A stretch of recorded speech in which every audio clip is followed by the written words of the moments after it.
శనివారం అర్ధరాత్రి బుడమేరు మీద ఉన్న రెగ్యులేటర్ గేట్లను కూడా ఎత్తేసాడు. చెప్పా పెట్టకుండా అర్ధరాత్రి 12 గంటలు దాటిన తర్వాత చెప్పా పెట్టకుండా బుడమేరు మీద ఉన్న రెగ్యులేటర్ గేట్లను సైతం గేట్లు పైకెత్తాడు. గేట్లు ఎత్తడంతో నీళ్ళన్నీ పూర్తిగా విజయవాడ వైపు రావడం జరిగింది. శనివారం ఉధృతంగా కూడా లెవెల్స్ పెరగడం మొదలుపెట్టాయి.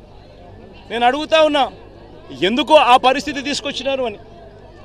ఆ రెగ్యులేటర్ గేట్స్, బుడమేరు మీద ఉన్న రెగ్యులేటర్ గేట్స్ మీరు ఎందుకు ఎత్తాల్సి వచ్చింది? ఇంతకు ముందే దాన్ని ఎత్తి 3 రోజుల ముందు నుంచే కింద ఎత్తి పెట్టుకొని ఉండింటే ముందుగానే వెళ్ళిపోయి ఉండేటే కదా. నీళ్ళు ఒకటేసారి ఉధృతంగా వచ్చే పరిస్థితి ఉండేది కాదు. లేదా దాన్ని రెగ్యులేట్ చేసి ఉండింటే కనీసం అక్కడ నుంచి డైవర్షన్ ఛానల్ నుంచి పోలవరం కెనాల్ నుంచి ప్రకాశం బ్యారేజీలోకి నీళ్లు వెళ్ళిపోయి అటు నుంచి అటు సముద్రంలోకి వెళ్ళిపోయి ఉండొచ్చు. కేవలం ఆ గేట్లు ఎత్తకపోతే చంద్రబాబు నాయుడు ఇల్లు మునిగిపోతుందని, చంద్రబాబు నాయుడు ఇల్లు కాపాడుకునే దానికోసం ఆ గేట్లు ఎత్తడం, విజయవాడ నగరాన్ని పూర్తిగా ముంచేసే కార్యక్రమం చేయడం, ఇది చంద్రబాబు నాయుడు గారు చేసింది. తాను ఇంట్లో ఎందుకు ఉండడం లేదు అని అంటే, తాను ఇంట్లో ఉండే పరిస్థితి లేదు కాబట్టి తాను ఇంట్లో ఉండడం లేదు. తాను ఇల్లు మునిగిపోయింది కాబట్టి తాను ఇంట్లో ఉండే పరిస్థితి లేదు కాబట్టి తాను ఇంట్లో ఉండడం లేదు. ఆ ఇంట్లో తాను ఉండకపోవడం కూడా ఏదో పెద్ద ఘనకార్యం అన్నట్టుగా, ఇంట్లో నీళ్లు ఉన్నాయి కాబట్టి ఉండలేకుండా ఉండే పరిస్థితి ఉంది కదా అని చెప్పుకోలేక, అది చెబితే తనకు పబ్లిసిటీ రాదనే ఉద్దేశంతో కలెక్టర్ కార్యాలయం అంటాడు, కలెక్టర్ కార్యాలయంలో నేను ఉంటున్నానంటాడు, ప్రజల కోసమే తానేదో ఉంటున్నట్టుగా బిల్డప్ ఇవ్వడం. మరి 32 మంది చావుకు కారణం ఎవరు?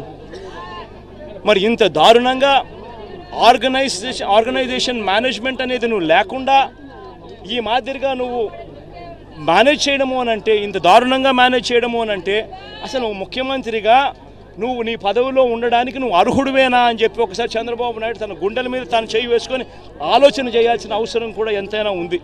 ఎందుకంటే ఒక ముఖ్యమంత్రి చేయాల్సిన కార్యక్రమాలు ఏదీ తాను చేయలేదు. ముఖ్యమంత్రిగా చంద్రబాబు నాయుడు గారు పూర్తిగా ఫెయిల్ అయిన పరిస్థితులు కనిపిస్తూ ఉన్నాయి. 32 మంది చనిపోయినారు ఈరోజు. ఈ 32 మంది చావులకు చంద్రబాబు నాయుడు గారు సమాధానం చెప్పాలి. చంద్రబాబు నాయుడు గారు ఈ చావులకు ఓనర్షిప్ తీసుకొని ప్రజలకు క్షమాపణ చెప్పి ప్రజలకు సహాయం చేసే కార్యక్రమంలో ముందుకు అడుగులు వేయాలి. ఖచ్చితంగా జరగాలి.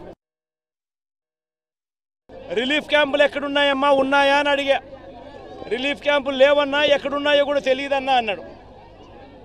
ఒకరో ఇద్దరో మాత్రం రిలీఫ్ క్యాంప్ ఇక్కడెక్కడో ఉందన్నా, 50 మంది మాత్రమే పడతారు. 10,000 జనాభా ఉన్న ఈ ఏరియాలో 50 మందికి మాత్రమే ఆ పరిస్థితి. అక్కడికి పోయేసరికి అసలు రిలీఫ్ లేదు, వెనక్కి వెళ్ళిపోండి మా అని చెప్పి ఒకరో ఇద్దరో అన్నారు. మిగిలిన వాళ్ళకైతే అక్కడ రిలీఫ్ క్యాంపు గురించి ప్రస్తావనే లేదు. అసలు రిలీఫ్ క్యాంపులు లేవు, రోడ్ల మీద పడుకుంటున్నారు ప్రజలు, కరెంటు లేదు, నీళ్ళు ఇచ్చే వాళ్ళు కూడా గత్యంతరం లేని నీళ్లు కూడా దక్కని పరిస్థితి.